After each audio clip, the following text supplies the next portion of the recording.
पदस्थाः पात्रावशिष्टकदलीफलपायसानि भुक्त्वा सलीलमथ केलिशुकाः पठन्ति शेषादृशेखर विभो तव सुप्रभातम्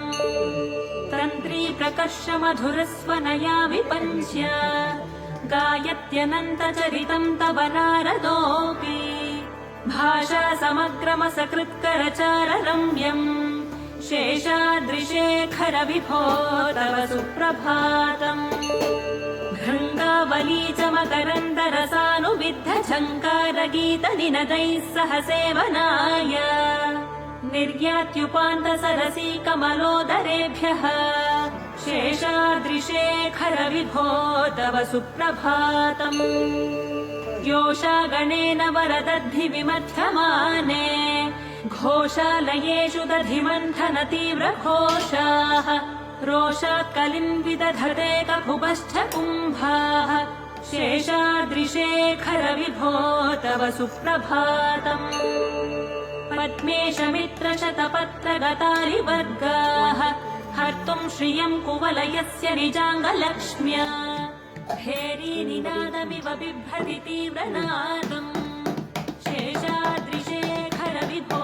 तव सुप्रभातम् श्रीमन्नभीष्टवरदाखिललोकबन्धो श्री श्रीनिवास जगदेकदयैक सिंहो श्रीदेवतागृहभुजान्तर दिव्यमूर्ते श्रीवेङ्कटाचलपते तव सुप्रभातम् श्रीस्वामि पुष्करिणिकाप्लवनिर्मलाङ्गाः श्रेयोर्हिनो हर विरिञ्च सनन्दनाद्याः द्वारे वसन्ति वरवेत्रहतोतमाङ्गाः श्रीवेङ्कटाचलपते तव सुप्रभातम् श्रीशेषशैलगरुडाचल वेङ्कटाद्रिनारायणाद्रिवृषभाद्रिवृषाद्रिमुख्याम् आख्याम् त्वदीयवसतेरनिशम् वदन्ति श्रीवेङ्कटाचलपते तव सुप्रभातम् सेवापरा शिव सुरेश कृशानुधर्म रक्षोऽम्भुनाथ पवमानधनाधिनाथाः बद्धाञ्जलिप्रविलसन्निज शीर्षदेशाः श्रीवेङ्कटाचलपते तव सुप्रभातम्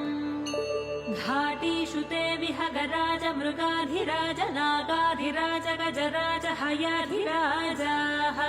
स्वस्वाधिकारमहिमाधिकमर्थयन्ते श्रीवेङ्कटाचलपते तव सुप्रभातम् सूर्येन्दुभौमबुधवाक्पतिकाव्यसौरस्वर्भानुकेतुदिविषत्परिषत्प्रधानाः त्वद्दासदासचरमावधिदासदासाः श्रीवेङ्कटाचलपते तव सुप्रभातम् त्वत्पादधूलिभरित